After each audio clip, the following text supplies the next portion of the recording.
overcoming stress, burnout, and finding your creativity and flow state. Hey love, in this episode replay, I'm sharing an episode where I was interviewed on the You Are the Pilot podcast hosted by Riley Lane, who is also one of my good friends and also my housemate. This was such a beautiful episode to record back in February of 2025. This episode dives into creativity, flow state, and the art of balancing masculine and feminine energy. We speak all about how busy women can tap into their creative genius, avoid burnout, and shift from structured productivity into effortless inspiration. Riley and I also discuss the impact of stress, mindfulness, and intention setting on creativity, plus the importance of decluttering not only your physical but also your mental space. I'm always talking about start by decluttering that bottom drawer in your office, your car, your bedroom, and the rest unfolds. So if you're ready to break free from creative blocks and start living in alignment with your energy, this conversation is for you. So guys, anyone listening at home, Isabel is basically one of my best friends. We have really long chats and about everything and anything. So we're going to keep this chat as short and sweet as possible. I think what I wanted to chat about was around creativity, flow state, intuition. I know that you have so many episodes that come out on your own podcast and like channeling that content and things like that. I feel a lot of my viewers, listeners, and audience on social media are very much busy women.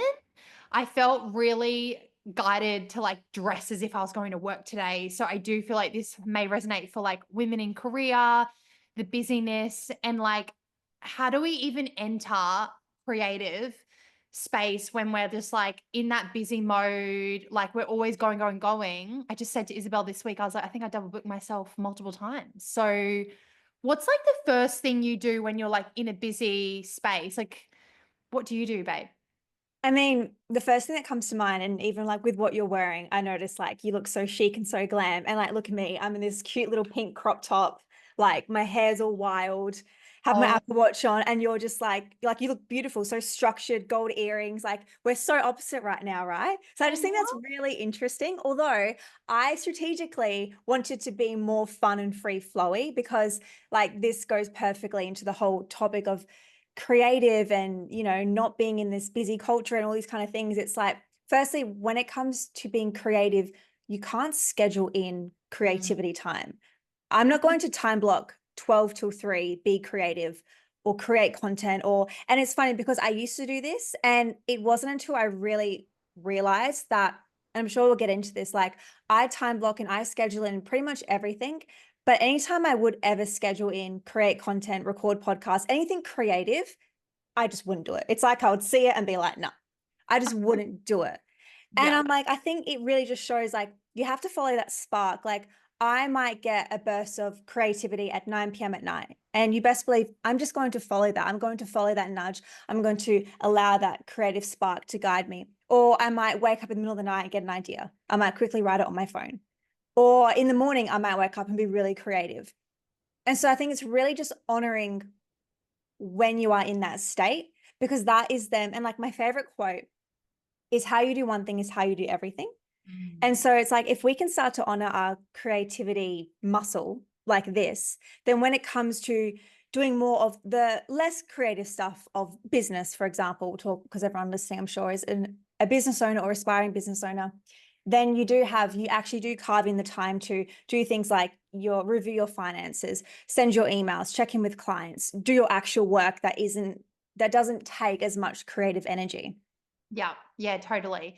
And it's so funny, like the polarity of us, because like, guys, But always so opposite. I love it. Isabel and myself, we're always quite opposite. So, and I think that's why we work so well as friends and business partners and creative partners, is because I'm such a strong masculine and she is a strong feminine, and we learn from each other in that spaces. And I know that being in 9 to 5 and the stress and the corporate space, like there is such a structure to it. And that is, I think, one of my missions as a female entrepreneur is like integrating the feminine power and the feminine aspects so that it melds well. And I don't think there's anything bad with the masculine structure of like society or business, but I do think that it's overridden. And so we need to meld into this feminine aspect. And the connection here is like feminine, your feminine energy is how you're able to like integrate into like your creative space. And that's how you get into those. So if you're having creative blocks, it's because you're too far into your masculine. And for those who aren't aware, feminine is all about flow, creativity. Masculine is about doing, structure, routine. So like Isabel, like what are the tips to get into our femme creativity? Like how do we get into that femme space? I think it's looking at your life as a whole. And so I'll use my life as an example. So I feel a lot of my masculine energy I channel towards working out in the gym. I am very committed to health and fitness. I train like for hours every day. I love it. It's my passion. I love it so much. And so I feel that is very masculine, right? It's showing up, it's working hard, it's working out, it's attending classes, it's pushing yourself. It's full masculine. And so I think pardon, what was that? Yeah, great insight. I've never thought Yeah. about it that way. It honestly just came to me now. And then of course, because I'm so in my masculine for like hardcore in my masculine, 2-ish hours a day that isn't focused on business, I feel then I'm able to harness this feminine energy that comes so naturally and so effortlessly. But because I've instilled all that masculine energy in working out. Now that's just an example now.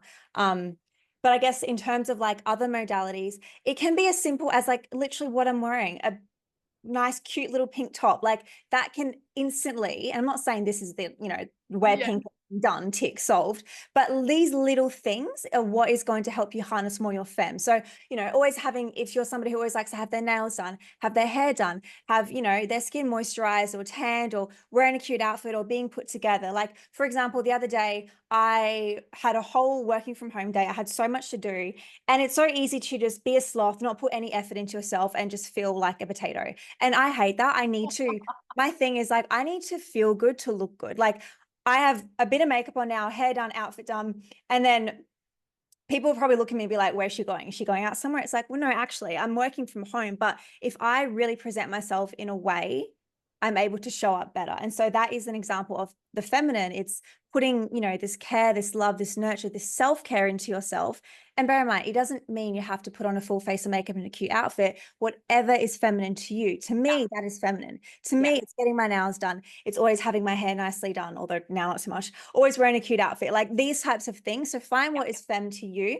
And that way you're then able to show up in more of a masculine way, and then vice versa. So as you mentioned, Riley, masculine is, it's the structure, it's the systems. And, it's, I'm sure we'll get into this in a bit, but it's like basically doing the things you say you're going to do.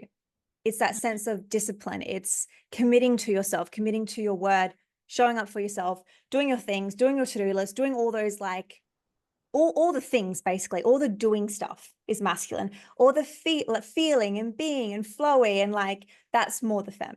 Yeah, definitely. A very, very simplified example. That's not in dictionary terms at all. Yeah. And I think I totally understand the essence, and like for me it's like Pilates and some of those things as well. Or like even just doing a face of makeup and just feeling like I look good and therefore my body will feel good.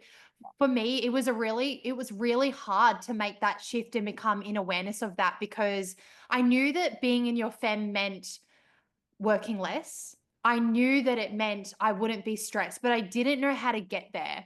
And so for me, because I've been doing so many psychic channeling, I had to go through that journey, and actually ended up creating a meditation where I sat with myself and had to talk to my body and talk to my womb space. And I actually had to ask my womb space, what do you need? So I actually had to ask my body on the days I had off. And that really felt like one day, because I was just so in burnout.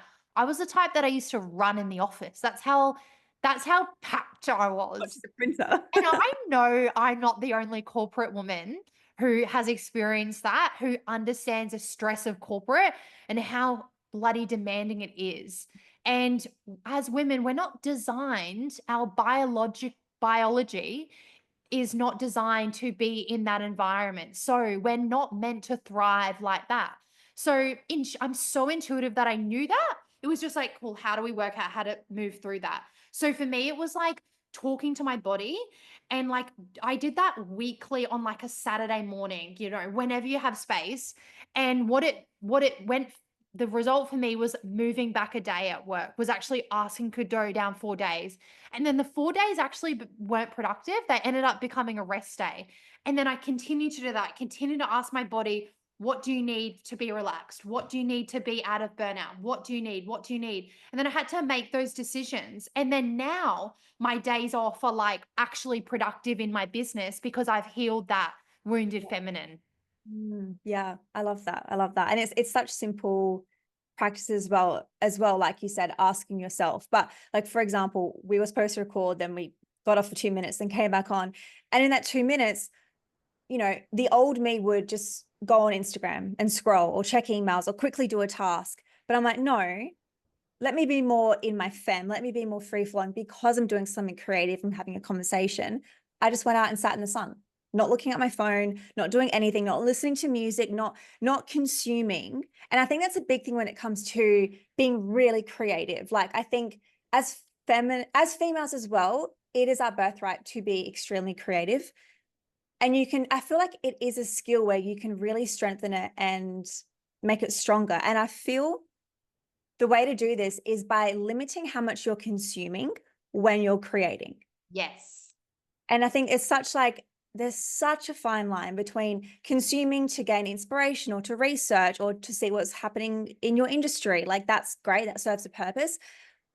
But at the same time, when you can not fill your space with just doom scrolling, as the kids call it these days, and instead create from a place of what you want to see or what you want to put out there, and also have grace with yourself. Like whenever I'm creating anything graphic, for example, a podcast graphic, an Instagram caption, a post, anything design heavy, I never will go with the first design. I will give myself grace to make 2, 3, 4, 5, sometimes even 12 different drafts. And I love to keep all of them. Like even with my podcast graphic, I have the very, very first one I did, and it is horrendous. It is the ugliest thing I've ever seen.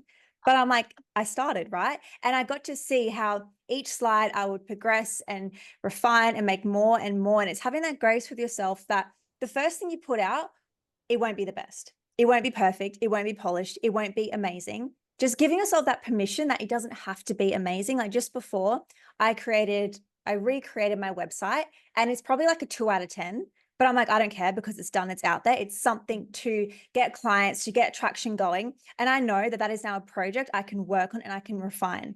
And so it's having that grace for myself to be like, okay, I'm going to build my website, build my landing page, like whatever, this example can be for anything. Just putting it out there and starting to do the work, because the creativity will then come to you as you go, right? Because you're not putting this pressure on yourself in your calendar, 12 till 3, do website, 1 till 4, film content. Like, like the female energy hates structure. And like, that's me to a T. Like, even it's so funny. Like, even if I'm booked into a Pilates class, I love Pilates, but I hate the fact that I'm booked in and I can't get out. And I literally cancel all my classes because I hate that commitment. Yeah. Because I love to just know, like, well, what if something comes up? Like, what if, you know what I mean? Whereas the gym, I know I can come and go whenever I please, and there's no structure. And the reason I say this is because I notice that if I have a class booked at, say, 5 p.m. end of the day, and I'm working all throughout the day, that is always in the back of my mind. And I'm like, oh my God, I had that class to go to. Like, it's not something I look forward to. And bear in mind, I do not need to be like, I'm so motivated. It's not because I don't want to go. It's because I want to be in such my flow, in such my fem, in such my creative space. And knowing I have this like structured thing at the end of my day almost like puts a hold on me. And so I now know if I am scheduling classes, booking in classes, first thing in the morning, done, it's out the way. Like I've already gone to the gym today. It was like 6 a.m., felt like 3 days ago. Like that was so far behind me. And I do that on purpose because that way my health and fitness, like working out, done. That's my biggest non-negotiable. It's done for the day. I can then focus on whatever else I want for the rest of the day. I might go get my nails done this afternoon, but I also might not, So just like, if I had that booked in, like a nail appointment booked in while I'm working, and I think this is just because like I'm so passionate about my work and what I do, I don't want to be disturbed, Whereas like I think people who are still in corporate 9 to 5, we look forward to those 5 p.m. Pilates classes. We look forward to those appointments after work because we're like, yes, we got there. But I don't know. I love what I do and I want to do it like every second of the day. So I feel, and yet again, this is just personal, but I've noticed this in myself when I do have those, appointments, those anything booked in, that really like inhibits my feminine energy when I'm working. I always find with creativity, especially if I'm, whether it's like at the 9 to 5 or in my business, I'm always, if I'm getting a creative block, if I've gone to do social content or campaign creative or anything like that, and I'm like, nothing's coming through, like no copies coming through, no visuals are coming through, it is because I'm in my masculine. I need to shift into my feminine. So like you've got to find what those things are in terms of your feminine. For me, it could be going for a walk, it's going for a run, meditating on the beach, like doing a meditation, being in nature, like connecting with your intuition, which is your body, which is your essence. And so like the worst thing you could do is just push, push, push, push to like get the ideas when like that's actually not how it's going to come through. And it's probably going to come through. They're not going to be the right things. It's not going to be your highest potential ideas. Yeah. Yeah. And I think one of the things you touched on, which really I wanted to discuss as well today, was the clutter, the phone clutter, the social clutter, like doom strolling, all of that. I think that's just one representation of clutter in our lives. And when we are in the appearance of like, oh, just go on my phone, go on my phone. It's actually not about the phone and the like melatonin addiction. For me, it's actually about you have clutter in your other in your life, and else do you need to get the clutter out of your life. So it's actually like an avoidance mechanism that I find. So it's like asking like, where is the emotional clutter? Where is my mental clutter? Where is my house clutter? Like, what are those things that I'm doing? And like I think all of our external is a reflection of our internal. So I think it's just asking those questions of like, why am I actually scrolling? Probably because I just need a rest. Yeah, exactly. And like that's something I always notice. Like, I mean, we all doom scroll, like nobody's perfect, but if I do my best not to, of course, like most of the time, I'm pretty proud that I feel a very good relationship with not just getting stuck in a scroll, because I know it's such a waste of time. And so if I do ever just find myself picking it up, I just check in with myself and be like, okay, Isabel, why are you doing this? Are you avoiding something? Are you bored? Do you just want to check in on your friends? And whatever it is, okay, I just want to see some stories. I want to reply to some DMs. Great, perfect. Nothing wrong with that. Or do I have a looming to-do list and I'm avoiding that? Or am I so bored, I've got nothing else to do, that I just want to live through other people's lives? Yes. Great. Or maybe not so great. But just as long as you're aware, you can then start to make better decisions. And I think this like really beautiful, I guess piece or reminder I always tell myself is like, so many of us, like probably this isn't obviously a statistic or a quote, but majority of us are so addicted to our phones and social media. And so imagine if you could be in that percent that is not addicted to their phones or social media. You already have such a huge advantage to get ahead in life, to work harder, to be better, to do better. And it's so simple. It's all by just not being a slave to your phone. And when I really started to realize this, which was probably 3-4 years ago, that is what really changed the game for me. I'm like, whoa, whoa, whoa. It's actually so simple to get ahead. It's laser focus. And it's like, it's a muscle, because our minds we get so bored with whatever task we're doing, whether it's something we love or we don't love. Our minds get so bored because we're so used to only consuming content for 3 seconds. And so if we have to see it, like how many of us watch movies and we're on our phones at the same time? It's so common, like it's ridiculously common. So imagine if you could just be the opposite of that. And that's how I just like to live so much of what I do, is like, okay, the majority are doing this. Let's see what the opposite's doing. And 9 times out of 10, it always works out. Yeah. And I think like a lot of people say they're time poor, whether they are or they aren't. That's another question, how you're feeling your week. That's you guys to work out. But I think like what has helped me in increasing productivity is like mindfulness. And there's lots of studies, particularly from there's a study from psychology of aesthetics and creativity and the arts around mindfulness and meditation to increase creativity by improving their cognitive flexibility. And that helps by how we're thinking outside the box. So they found that mindfulness practices specifically boost participants' creative thinking, and meditation to help the brain break free of habitual thought patterns and open up new neural pathways. So yeah, I find that so interesting. Like, we do have and this is about habits and our thoughts, right? In order to create new habits, we need to create new thoughts. So there's that neuro pathway. And I think like we just have trouble accessing that when we're in this state of burnout, in this state of stress, because we're always like on the go, we're always thinking, and like we have to make space. If you're someone, guys, if you're listening and you're someone who like you actually say quite a lot, I don't have time. I don't have time. I don't have space. You've got to create the space. There's another research study by Harvard Medical School found that meditation enhances the brain's ability to focus on process complex information and enter the flow state more consistently. So if you are interested in learning how to meditate, Isabel and I both have lots of practices for that and trainings to tap into your brain, because when you tap into the flow state and the creativity, that's where you can access your inner genius, which is, I talk about the quantum field of possibilities. That's where there's ultimate possibilities.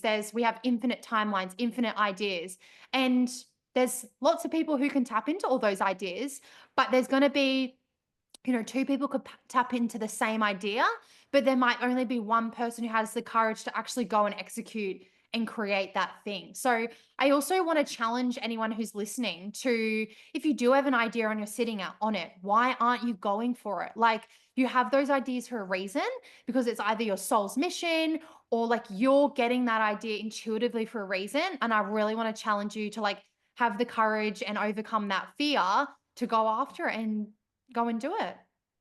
Yeah. And just like, I love that piece, especially you just ended on as well. Like, I feel we can all have the same idea, but yet again, it's those who execute it. And I feel a way, if people are listening and be like, yes, that's me, I resonate with this.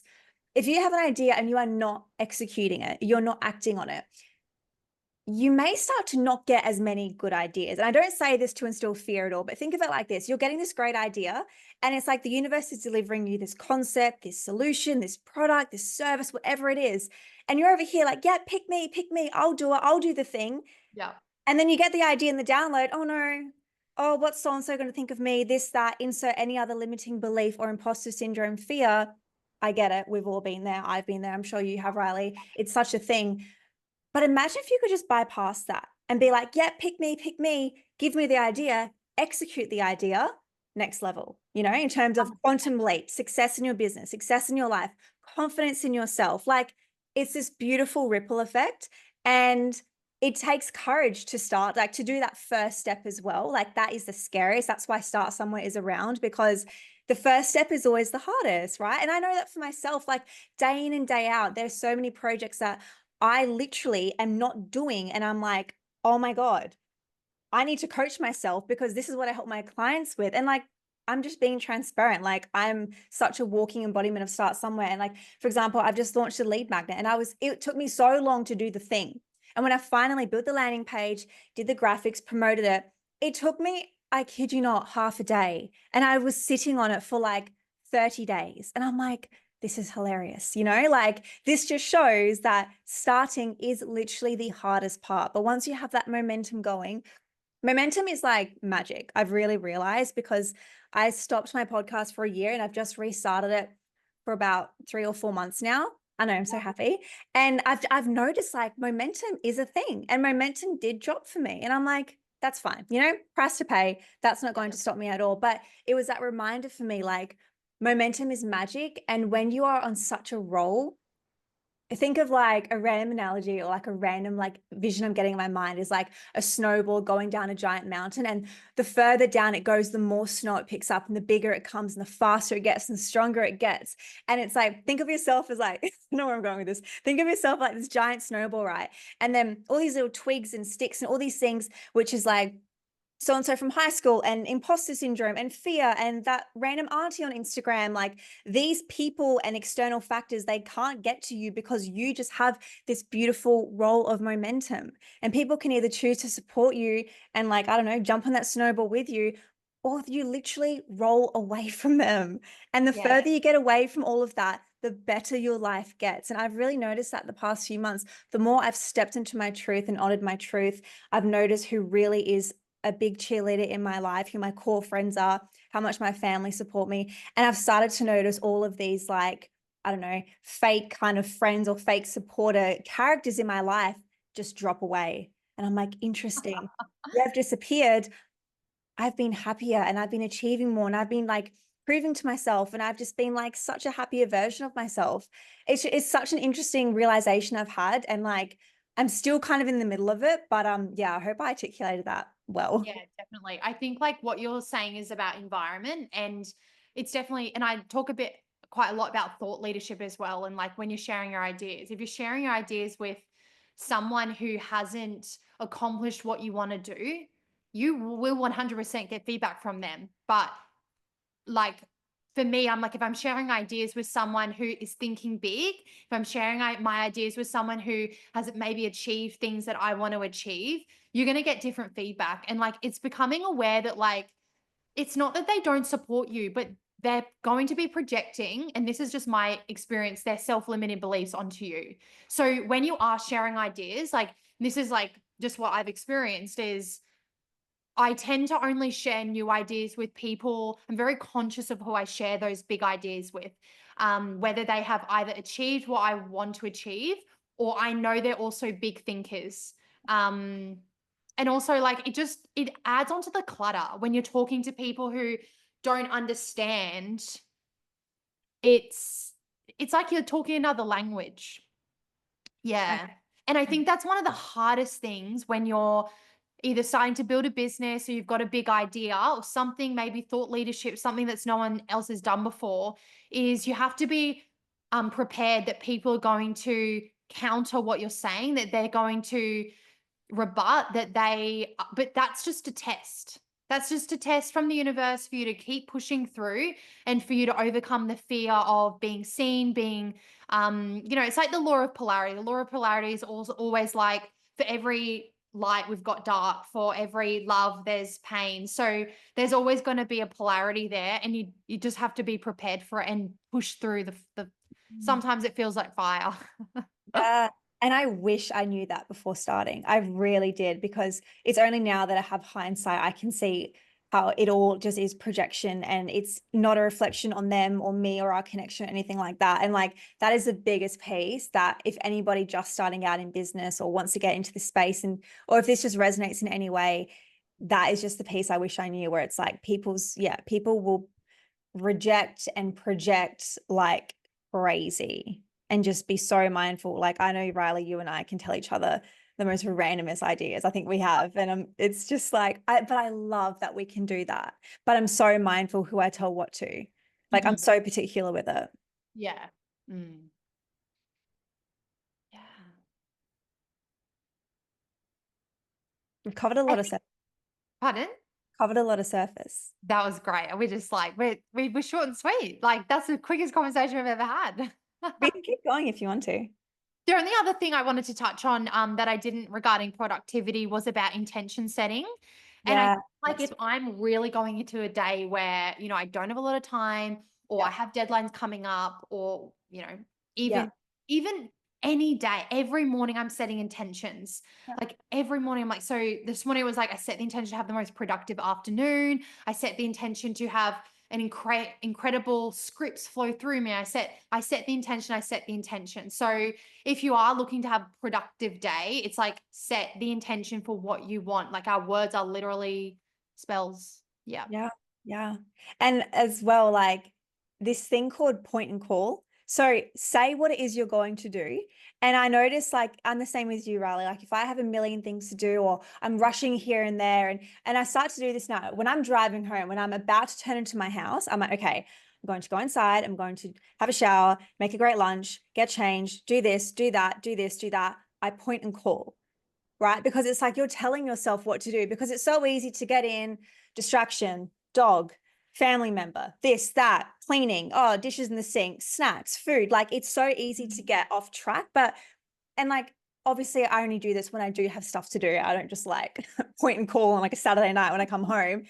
if yet again, it's intention. And I think as well, following on to this is like, and my mood, my vibe for this year is follow your plan, not your mood.